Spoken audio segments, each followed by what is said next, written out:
그리스도 군사의 자세 겸손에 관하여 49번째 시간, 오늘부터 겸손에 관해서 군사의 자세를 살펴보고자 합니다. 겸손에 관한 주님의 관점, 20년 12월 18일 주님, 겸손이 어떤 거예요? 나에게 순복하는 것이 겸손이다. 순복은 순종과 복종을 합친 말인데 순종 이꼬르 겸손이라는 거죠. 그러면서 25년 5월 31일 한 1년 반 후에 다시 한번 주님이 보충해 주십니다. 순복은 나의 뜻은 전혀 없이 주님 뜻에 한마음이 되어 순종하는 것. 이 순복은 주님을 사랑하는 마음에서 나오는 것. 즉 주님을 사랑하기 때문에 내 뜻을 포기하고 주님의 뜻에 온전히 순종하는 것인데 그것이 바로 순복하는 것이고 그것이 곧 겸손이다 말씀하는 거죠. 나에게 불순종하는 것이 교만이다. 순종의 반대 불순종은 교만, 겸손의 반대인 거죠. 사람들은 잘 모른다. 자기들 기준으로 판단하지. 그래서 우리는 보통 외양으로, 모습으로, 겉모습으로 좀 겸손한 자세, 또 부드러운 말, 또 자기를 낮추는 말 이런 걸 하면 사람 되게 겸손하다 생각하잖아요. 물론 겸손의 모양은 맞을 수 있지만 주님께서 보시는 관점에서의 겸손은 주님의 뜻 앞에 자기의 뜻을 내려놓고 순종하려는 자세가 겸손하다고 말씀하는 겁니다. 그런 것에 신경 쓰지 말아라. 막 그렇게 해서 너 겸손하지 않은데 라고 누군가가 너를 판단하고 정죄해도 그것은 사람의 기준이지 나의 기준이 아니라는 거죠. 그래서 내가 너를 겸손하게 보는 것은 네가 내 말에 내 뜻에 순종하려고 하는 그 자세를 보고 나는 너를 겸손하다고 한다. 이런 것이죠. 교만한 자들은 내가 사용하지 않는다. 다만 나만 바라보면 겸손히 잘 갈 수 있으니 제일 중요한 것은 나만 바라보는 것이다. 나만 바라보면 모든 것이 다 따라온다. 너무 복잡하게 생각하지 말고 생각에 시간 낭비도 하지 말아라. 그냥 나만 바라보고 내가 이끄는 대로 하면 된다. 지금은 그것만 생각하자. 많은 사람들이 기도를 하지만 자기들 하고 싶은 대로 원하는 대로 기도하지. 내가 원하는 기도가 무엇인지 알려고도 고민도 하지 않는다. 하고 싶은 대로 원하는 대로 기도하지. 내가 원하는 기도가 무엇인지 알려고도 고민도 하지 않는다.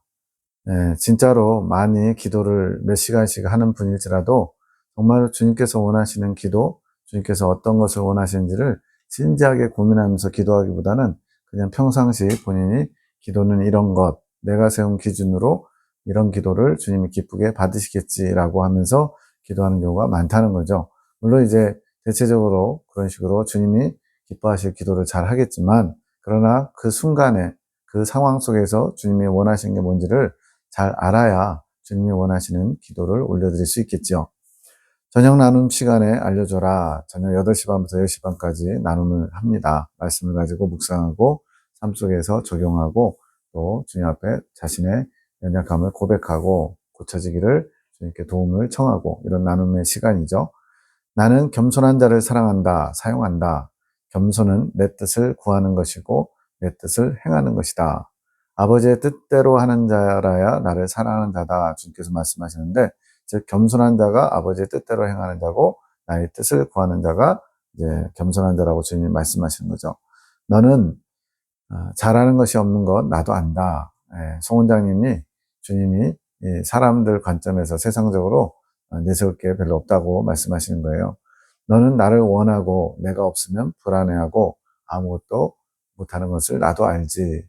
저는 몰랐는데 이제 그 동물들 키우시는 분들, 반려견, 반려묘 키우는 분들이 이제 항상 같이 있다가 직장을 가거나 그러면 이제 걔가 혼자 있게 되면 분리불안증에 의해서 여러 가지 이상한 증상을 나타낸다. 이것을 작년인가 알게 됐거든요. 이것처럼 주님을 의지하는 사람이 전적으로 주님을 많이 의지하면 주님의 느낌, 주님에 대한 감동이나 어떤 주님이 알려주신 게 없으면 불안한 그런 상태가 된다는 거죠. 물론 이것도 이제 항상 그러면 안 되고요. 그만큼 주님을 간절히 가까이 하는 또 주님과 동행하기를 원하는 사람의 상태를 말하는 거지 약간 뭔가 부족해서 그런 불안함을 느끼는 그런 좀 병적인 그런 걸 말하는 건 아니죠.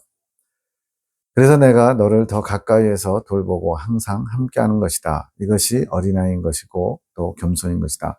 천국은 어린아이와 같이 되지 않으면 결단코 들어가지 못한다 하셨습니다.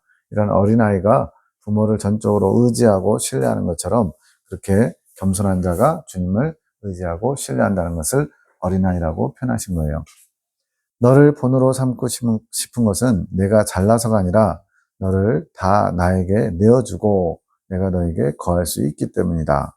네, 본으로 삼는다. 그래서 이제 하늘 군대를 통해서 또 예레미야 기도원의 계시를 통해서 주님의 뜻을 나타내셨는데 그 중에 송 원장님을 길잡이, 하나님 나라에 나아가는 그런 이긴 자를 소망하며 나아가는 높은 곳을 지향하며 나아가는 길에 개척자와 같이 이끌어 가시는데 그것의 본으로 송 원장님의 모습을 주님께서 삼고 싶으신 거예요. 근데 그 이유가 뭐냐면 잘나서 뭔가를 잘해서 뛰어나서 대단히 영속하고 대단히 능력이 많아서가 아니라 자신을 주님께 다 내어드리기를 원하고 또 주님께서 그래서 사용할 수 있도록 그렇게 자기를 온전히 주님께 드리기를 원하는 그 마음 하나 때문에 주님이 사용하시기를 원하시고 본으로 삼으신다는 거예요. 그러면 우리도 그렇게 하면 되죠. 이제는 내 생각, 내 뜻 다 내려놓고 주님께서 뭘 원하실지, 뭘 기뻐하실지를 초점을 두고 주님께 온전히 나를 내어드리고 겸손하게 주님의 뜻이 나타나면 순종하면 우리도 이 길을 갈 수 있는 거죠. 다른 사람들에게 그걸 말해주고 싶은 내 안타까운 마음에 그러는 것이다. 송 원장님처럼 해야만 내가 이끄는 길을 잘 갈 수 있다고 그래서 알려주고 싶다는 그런 안타까운 마음을 주님께서 말씀하시는 거예요. 내가 너를 통하여 나의 뜻을 가르칠 것이다. 나의 뜻을 모르는 자들이 너무 많다. 이제 목사라고 신학자라고 또 교회 생활 수십 년 했다고 권사 장로라고 주님의 뜻을 잘하는 것이 아니라 성경을 통해서 주님의 뜻을 나타내시기도 하지만 또 그때마다 실시간적으로 주님께서 우리에게 그 순간 원하시는 것이 무엇인지를 성령을 통해서 말씀하시고 그의 귀를 기울이는 자들이 주의 뜻을 받들어 어떤 선택하고 결정하고 또 나아가죠. 근데 그런 사람들이 많지 않다는 거예요. 기도를 아예 안 하는 사람들도 많은 것이고 또 기도를 한다고 하지만 자기 뜻을 구하는 기도를 하는 주님께 요구하는 강청하는 그런 기도를 많이 하고 주님의 뜻이 무엇입니까? 제가 주의 뜻을 받들어 제가 그것을 행하겠습니다. 이런 자세로 기도하는 사람이 많지 않다는 거죠. 나의 뜻을 모르니 당연히 길을 알 수 없고 이거는 이제 이긴 자를 소망하며 가는 길, 높은 천국을 향해 나아가는 길을 말합니다. 그래서 어려움을 겪는 것이지. 그러니까 가고 싶은 마음은 있어요. 어린 양의 신부가 되고 싶고 삼층천 성도가 되고 싶고 또 주님이 기뻐하시는 성령의 열매들을 풍성히 맺길 원하지만 그 길을 잘 모른다는 거죠. 그 길을 잘 가려면 주님의 마음을 알아야 되고 주님의 뜻을 알아야 되는데 그것을 구하는 자들이 지극히 적기 때문에 자기가 원하는 것을 구하면서 기도를 많이 한다고 하지만 제대로 알지 못하고 가는 거죠.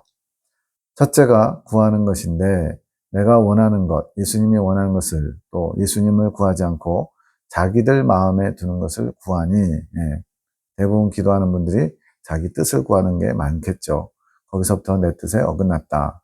구하는 것 자체가 이미 핀트가 안 맞는 거죠. 둘째가 찾는 것인데 내 뜻을 찾는 게 아니라 자기들 찾는 대로 얻어가는 것이지. 직장 문제, 가정 문제, 건강 문제, 물질 문제, 관계 문제, 또 교회에 봉사하는 문제, 주님의 이름으로 하긴 하는데 그것이 주님의 뜻이 어디 있느냐를 보기보다는 내가 원하는 뜻을 더 구하면서 거기에 맞춰서 열심히 기도하는 거죠. 셋째가 두드리는 것인데 나를 찾아야 생명의 길에 이르는 문을 두드릴 수 있는데 두드릴 기회조차 얻지 못하는 것이지. 이 내용을 이제 다른 부분에 보면 하는 군데인가요? 그 책자에 보면 구하는 것은 하나님의 나라와 하나님의 의를 구하는 이런 것이고요. 찾는 것은 이제 르비딘 무리바 생수를 마시게 되는 계기가 되는 주님을 간절히 원하고 찾는 것이고요. 여기서 세 번째 문을 두드린 것은 영적 성장 과정 중에 두드리고 두드려서 가데스 무리바 생수를 마시게 해주는 그 단계에서 주님이 원하시는 두드림, 또 좀 더 구체적으로 말한다면 지성소의 문을 두드린다 할까요? 그래서 세 번째 연단에 들어갈 수 있는 좁은 길을 들어가는 그 문을 두드려야만 열린다는 거예요. 그런데 이러한 생명의 길을 이루는 문을 두드리기까지는 구하고 찾는 것이 먼저 주님의 뜻을 또 주님의 마음을 알아서 구해야만 이 세 번째 단계까지 나갈 수 있다는 거죠. 그래서 이렇게 구하고 찾는 것조차 안 되니까 마지막 세 번째를 이룰 수가 없죠. 그래서 두드릴 기회조차 얻지 못한다고 말씀하는 거예요. 송원장아, 이제 알겠지? 내가 이런 길을 걸어왔고 그 시작이 어디서부터인지도 이제 알겠지? 주님이 이제 이렇게 물으신 것은 이제 송원장님이 깨달음이 있는 거죠. 이제 알겠어요. 정리가 돼요. 먼저 그 나라와 그 의를 구하라. 이 말씀부터 시작되었네요. 이제 송원장님이 이제 영적 성장 과정 중에 이렇게 먼저 그 나라와 그 의를 구하라 이 말씀이 살아있는 말씀으로 가슴에 콱 와 박히면서 그때부터 주님께서 구하고 찾고 두드리는 것을 본격적으로 인도하셨다는 의미입니다. 그래, 맞다. 그걸 알려줘. 거기서부터 시작하면 된다. 그것을 구하고 온 마음을 다해 찾으면 된다. 찾는 자는 내가 찾도록 도와준다. 그러면 그런 자에게 내가 심히 가까이 하여 보호하며 동행한다. 먼저 그의 나라와 의를 구하라. 모르는 분들 아무도 없죠. 그러면 이 모든 것을 너희에게 더하시리라. 근데 우리는 놀랍게도 먼저 그의 나라와 의를 구하라. 이게 초점이어야 되는데 그 뒤에 나오는 게 초점이에요. 그리하면 이 모든 것을 너에게 더하시리라. 예.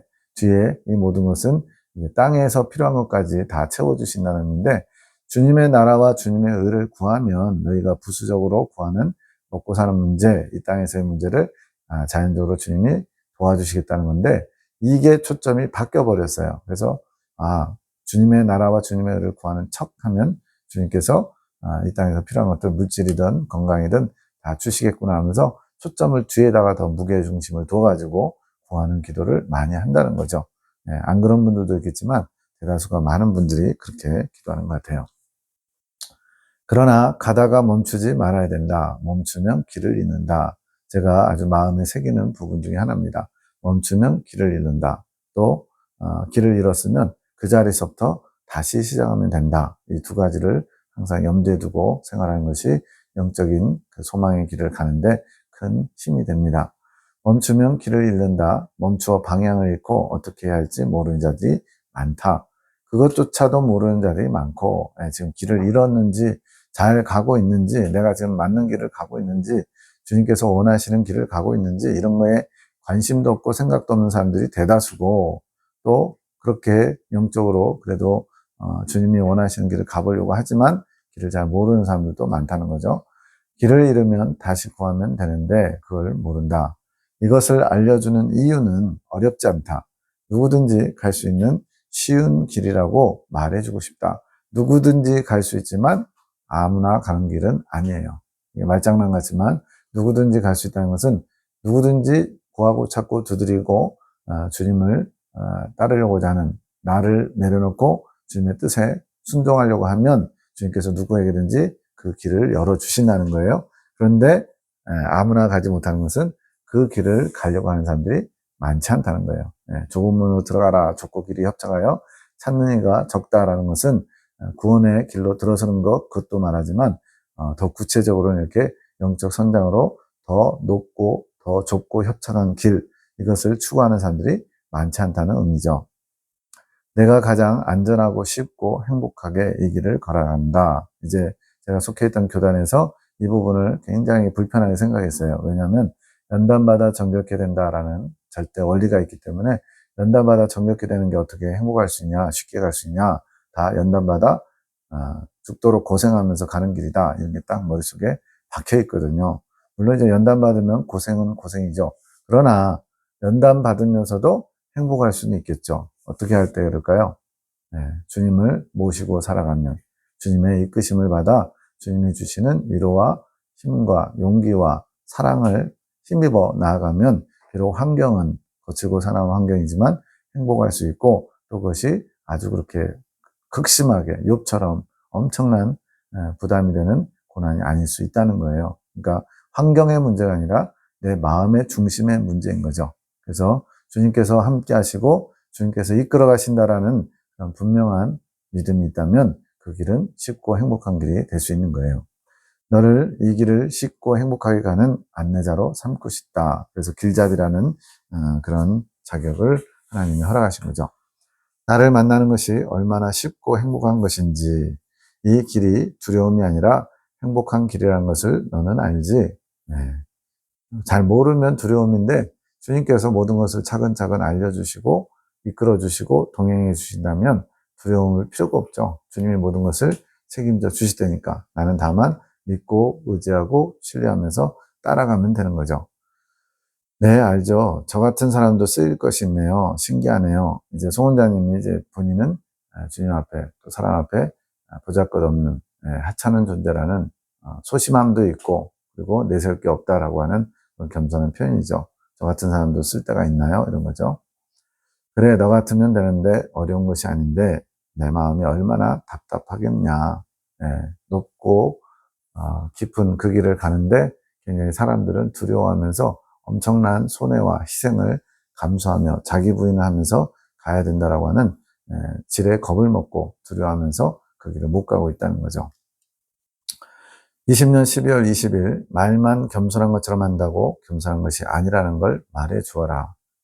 앞서 이미 말씀드렸지만 우리는 겸손의 모양을 가지고 그 사람이 겸손하다 아니다 척도로 삼거든요. 근데 말만 겸손하게 온유하게 한다고 해서 겸손한 게 아니라 주님의 뜻에 자기 뜻을 굴복시키는 말 그대로 종의 자세죠. 그런 자세를 주님이 겸손하다 보는 겁니다. 사람은 겸손의 척도를 잴 수 없느니라. 척도는 이제 잔데 그 사람이 겸손하다 안 겸손하다 이렇게 판단하는 것을 말하는 겁니다. 그래서 내 기준에 저 사람은 참 겸손해. 저 사람은 좀 교만해, 무례해. 물론 이제 어느 정도는 느낄 수 있죠. 말과 행실이 어느 정도 표현이 되지만 그러나 주님이 원하시는 것은 내 기준, 내 잣대를 가지고 그 사람이 겸손하다, 안 겸손하다를 판단하지 말라는 겁니다. 겸손의 척도를 재려고 하는 것이 교만이라고 말해주어라. 그러니까 아무리 분별력이 있어서 저건 교만한 모습이야, 저건 겸손한 모습이야 생각이 되더라도 그것을 내 생각에서 그쳐야지 그것을 가지고 마치 주님이 그렇게 보시는 것처럼 하는 것 자체가 교만이라는 거죠. 주님의 자리에 앉은 거예요. 심판자의 자리에 앉았기 때문에 교만한 거라고 한 겁니다. 말만 겸손히 하지 말고 내 앞에 엎드려 순복하여라. 왜 그렇게 그 겸손의 척도를 재지 말라고 하냐면 우리는 겉모습 보고서 겸손하다 아니다 판단하게 되기 때문에 그래요. 그 중심을 아시는 하나님께서 겉으로 보기에는 무뚝뚝하고 무례하고 좀 뭔가 이렇게 행동이 좀 바르지 못하는 것처럼 보여도 주님 보시기에는 겸손할 수 있고요. 또 겉모습은 굉장히 겸손하고 온유하고 참 사람 됐네 싶은데 실제로는 아닐 수도 있고요. 그래서 겸손을 너희 잣대로 재지 말라는 거죠. 말만 겸손하게 하지 말고 내 앞에 엎드려 순복해라. 이게 종의 자세잖아요. 그런 사람을 나는 겸손하다고 한다. 그것이 겸손이다. 내가 겸손을 너희 앞에 보이지 않았더냐. 친히 하나님의 그 보좌를 내려놓고 잠시 이 땅에 인간의 모습으로 오신 것. 이것만큼 겸손한 게 어디 있겠어요.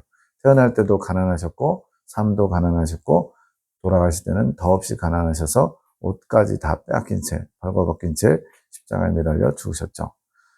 나는 내 뜻은 없었다. 오직 내 아버지의 뜻에 순복하며 아버지의 뜻만 행했느니라. 예수님께서 내 뜻이 없고 오직 아버지의 뜻만. 그래서 성경에 보면 아버지의 뜻대로 이렇게 주님이 하나하나 이루어 가신 것을 보게 됩니다. 지금도 마찬가지다. 이것이 온전한 겸손이다. 이 땅에 인간의 몸을 입고 오셨을 때 속죄주죠.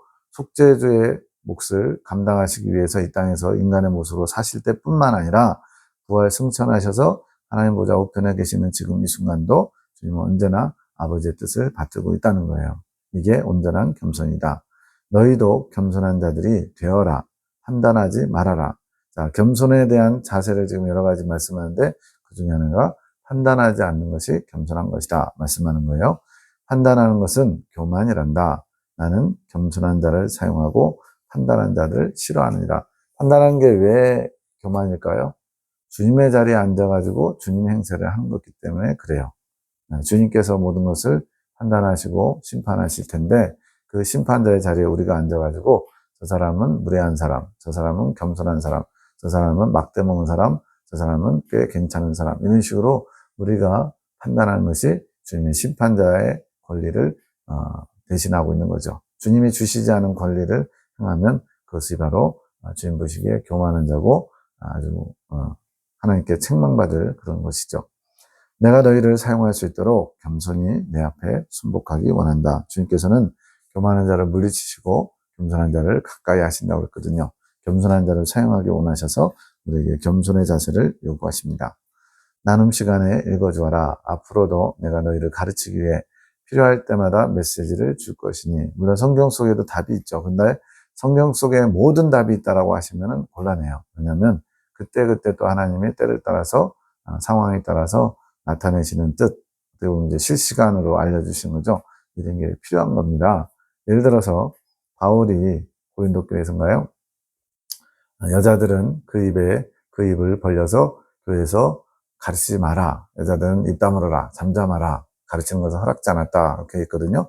그럼 성경 속에서 답을 찾는다고 오늘날 교회에서 여자들 입도 뻥끗 못하게 하고 또 뭐 가르치는 거, 목사나 교사 이런 것들을 못하게 하는 것은 안 맞죠. 그러면 이제 또 시대에 따라서 다 달라질 수 있다라고 해버리면 또 기준점이 없어질 수도 있고요. 그래서 그런 것들은 케이스 바이 케이스 또 시대에 따라서 주님의 뜻이 어디 있는지를 잘 분별해야 됩니다. 굳이 말씀드린다면 그때 여자들은 잠잠하라 한 것은 주님께서 권위를 주시지 않은 자, 가르치는 권위는 다시 말하면 자격, 지위죠. 그래서 허락지 않은 자들이 말하는 것을 금하는 거다. 이렇게 또 다른 데선 말씀을 주고 있습니다. 그것처럼 주님께서 그때그때 필요한 메시지를 주셔서 알게 하시고 이끌어 가신다는 거예요. 나눔 시간에 읽어주고 내가 하는 일들을 알려주어라. 그 이유는 나의 능력들이 흘러가게 하기 위해서다. 주님께서 하시는 일들, 주님의 능력이 나타나려면 어떻게 되느냐? 말씀 가운데 그 말씀을 받아들일 때 주님께서 성령께서 역사하셔서 능력이 흘러갈 수 있대요. 가장 이제 우리에게 성령의 능력을 허락하신 것은 영혼 구원의 일입니다. 내 영혼을 주님 앞에 바로 세우는 것도 있고 또 다른 사람들의 영혼을 바로 세우는 것. 그래서 예레미야 기도원을 통해서 하고자 하시는 주님의 큰 뜻은 메고 푸는 일을 하는 것이다 라고 했어요. 어둠의 영들에게 매여서 마귀의 종로를 타고 있는 자들을 풀어주고 그들을 풀어서 이제 다시 주님께 매이는 자, 주님께 붙들려서 주님과 함께 천국을 향해 나아가도록 도움을 주는 그런 사명, 기도의 사명을 예레미야 기도원을 통해서 주님께서 하기를 원하시는 거예요. 내가 열어지게 할 것이다. 그러니 새겨듣고 나를 사모하며 구하면서 훈련받아라. 너희들만이라도 먼저 겸손한 자들이 되어라. 겸손한 자로 훈련하시는 거죠. 너희들이 일기란다. 하늘군대 7명, 7명의 정원을 세우셔서 이제 겸손의 훈련을 하신다는 거예요. 내가 졸업시킬 때까지 이곳에 빠지지 않도록 하여라. 한 3달 정도인가요? 이렇게 주님이 인사학교 일기 훈련을 하십니다. 내가 내 사랑으로 사용할 자들로 훈련할 것이니라. 물론 그렇다고 그 3달 지나면 다 끝난 게 아니라 이제 말 그대로 군대 가면 4주, 6주 이렇게 훈련이 있거든요.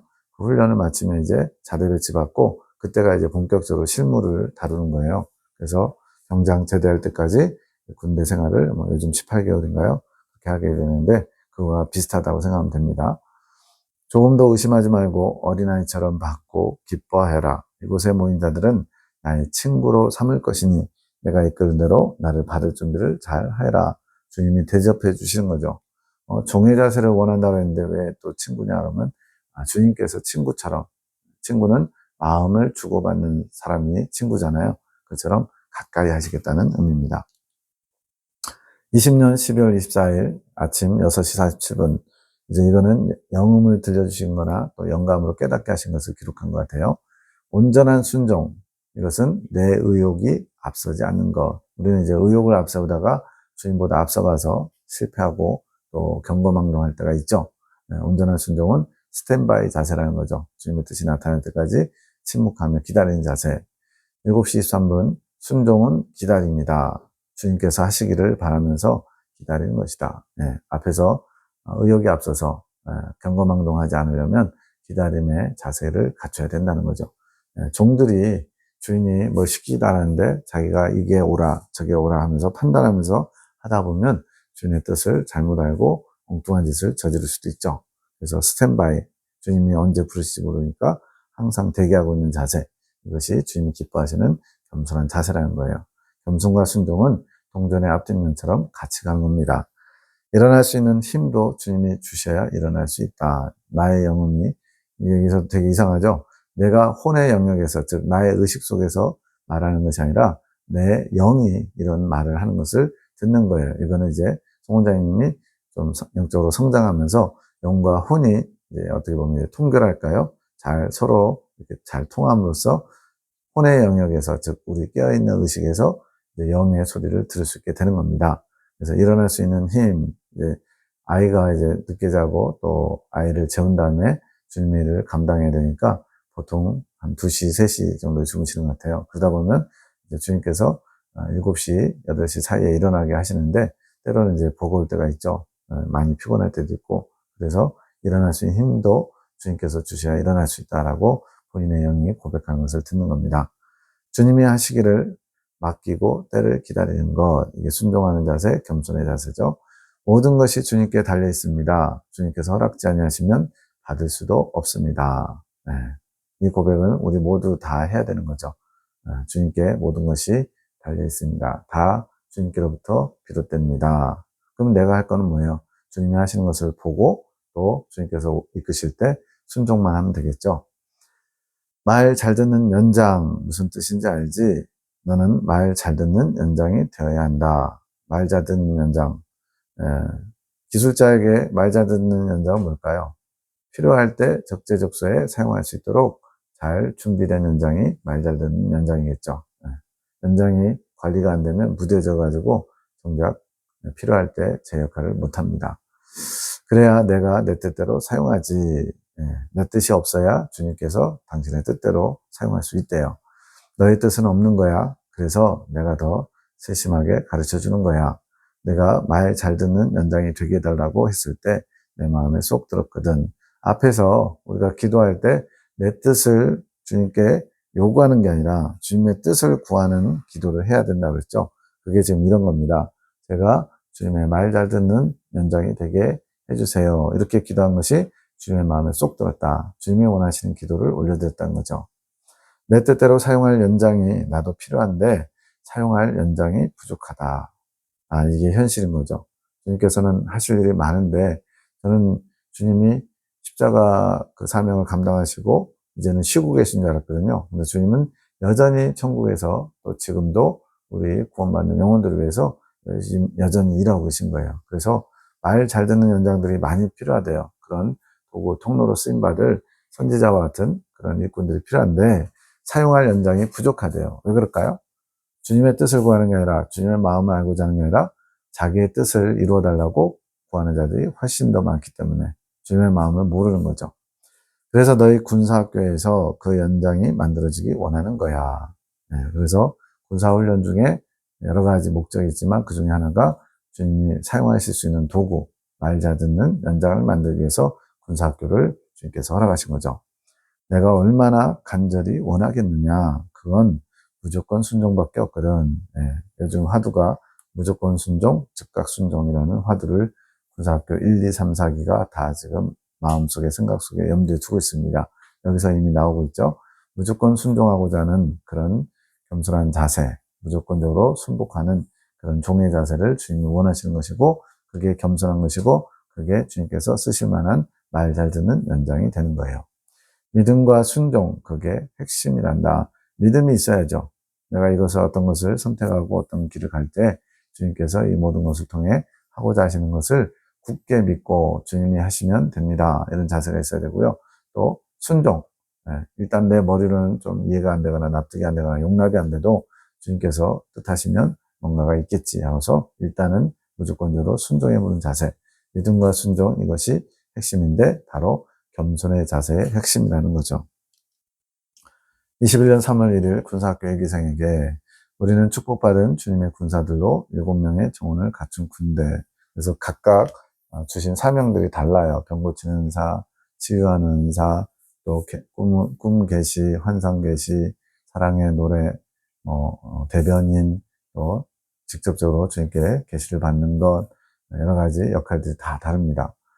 하늘 군대라 하심, 하늘과 연결되어 있어서 하늘에서 이루는 일을 우리를 통해 이루시기 때문에 하늘 군대라 하시고, 이제 이 하늘 군대라는 표현은 이제 계시록에 나오거든요. 백마 군대, 이긴 자들을 가리키는 표현인데 이분들이 이긴 자라는 것이 아니라 여기 나오잖아요.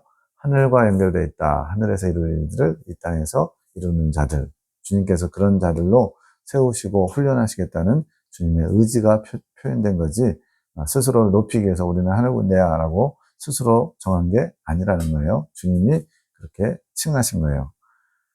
오늘부터 정식으로 하늘 군대라 임명하신다고 하신 7명을 뽑았고 더 추가 인원은 없으신, 자, 그래서 군사학교 얘기는 7명의 하늘 군대, 그 다음에 군사학교 얘기는 3명의 사랑의 사도들, 그리고 군사학교 3기는 목사 2명, 사모 1명 해서 이렇게 3기, 군사학교 4기는 지금 한 20 몇 분 정도가 지금 훈련받고 있습니다.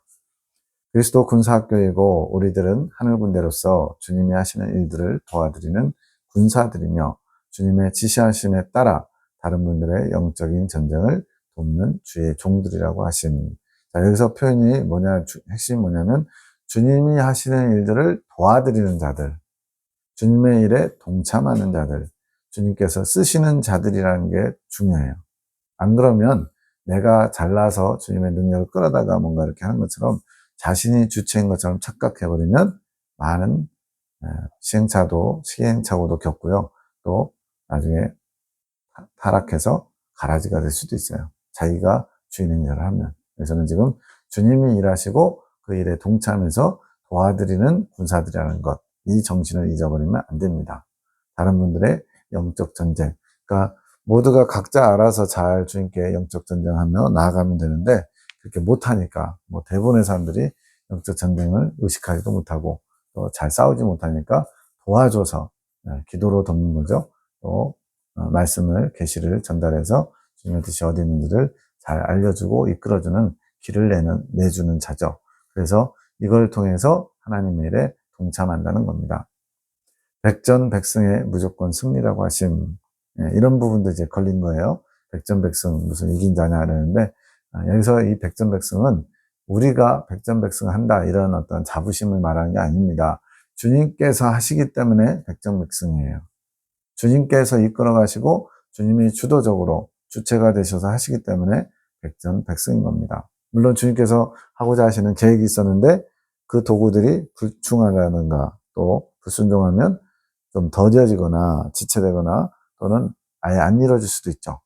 그러나 주님의 편에서는 주님께서 이미 뜻을 세우시고 이끌어 가시기 때문에 백전백승이라고 봐야 되는 겁니다. 이게 사람의 관점과 주님의 관점이 다른 점이죠.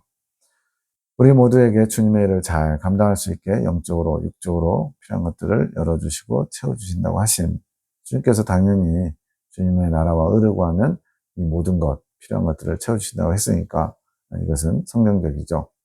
건강도 책임지신다고 하신 우리는 각자 영적 파워를 가지고 있으니 없는 자처럼 생각하지 말고 있는 자와 같이 믿음으로 생각하고 활기차게 믿음의 의기양양한 모습을 가지라고 하신. 그래서 의기양양하다 그러면 이제 보통 안 좋게 쓰잖아요. 뭔가 이렇게 자신감이 넘쳐서 의기양양하다. 근데 여기서는 왜 이런 표현을 썼냐면 믿음이 있는 자처럼 또 겸손한 자처럼 하려고 하는데 실제로는 믿음 없는 자들이 많다는 거예요.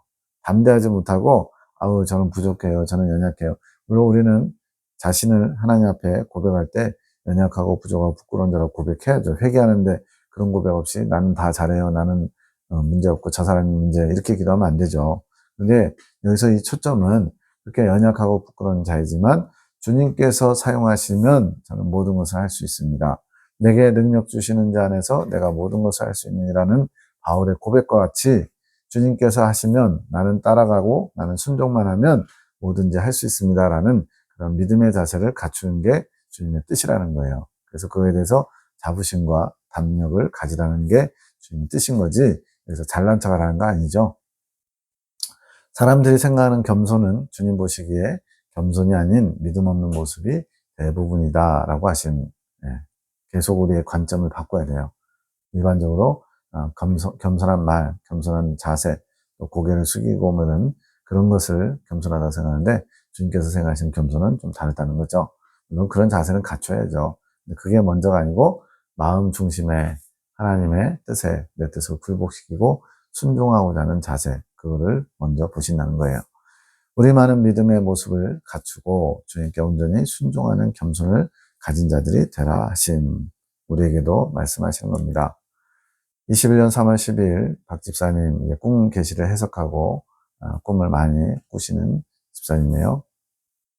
내가 너를 겸손한 자라고 칭하고 싶구나. 나의 계획 가운데 너를 단련한 그 시간들을 잘 달려왔단다. 이제 본래부터가 꿈이나 이런 계시를 좀 받으셨거든요. 이제 하늘 군대로 훈련하면서 더더욱 그 은사를 활용해서 주님의 뜻을 알아오는데 쓰임받고 계시죠. 근데 그게 훈련한 시간들이 있었다는 거예요. 겸손하게. 그래서 내가 이 시간 겸손한 자라고 칭해주며 나의 은혜를 너에게 주는 것을 허락하노라. 이때부터 이제 더 주님의 더 강한 그런 해석을 할 수 있는 능력도, 또 꿈을 꾸는 능력도 더 강해지는 거죠. 나를 볼 것이며 나를 들을 것이며 또 나를 느낄 것이란다. 누구보다도 세밀하게 정확하게 그렇게 보고 듣고 느낄 것이란다. 내가 허락하였노라. 그래야 주님의 사명을 감당할 수 있거든요. 정말로 여러 사람들의 꿈, 뭐 일주일에 보통 적으면 5개에서 10개씩 꿈을 해석해 주거든요. 꿈 내용이 굉장히 막 장황한 것도 있어요. 그리고 꿈만 들으면 도저히 모르겠는 그런 꿈도 있는데 그 꿈들을 주님께서 주시는 지혜와 또 알게 하시는 것들, 또 깨닫게 하시고 음성으로 들려주시고 이런 걸 통해서 그 꿈들을 해석할 수 있도록, 그러면 이제 기가 막히게 놀라운 비밀들을 하나님이 꿈을 통해서 알려주신다는 걸 알 수가 있어요. 나는 교만한 자를 싫어한다. 교만한 자를 역겨워한다. 하지만 겸손한 자는 사랑한다. 내 품 안에서 내가 귀히 여긴다. 겸손한 자를 주님이 품에 안아주신대요.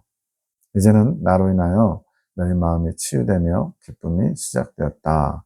네, 지금 어떤 문제, 마음에 어려움이 있었는데 치유되고 기쁨을 소유하게 됐대요. 내 딸아, 내가 너에게 약속했던 것처럼 이 치유는 길고 아프다고 말하지 않더냐. 이건 이제 육적인 치유보다는 영적인 부분 얘기하는 거죠.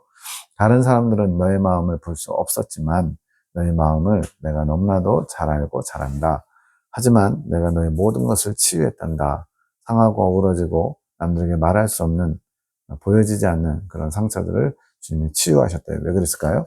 치유해서 당신의 일에 도구로 쓰시고자. 이제는 기쁨의 딸이 되어라. 너의 기쁨이 많은 이들에게 흘러가는 축복의 기쁨이 되어라. 내가 듣고 있다.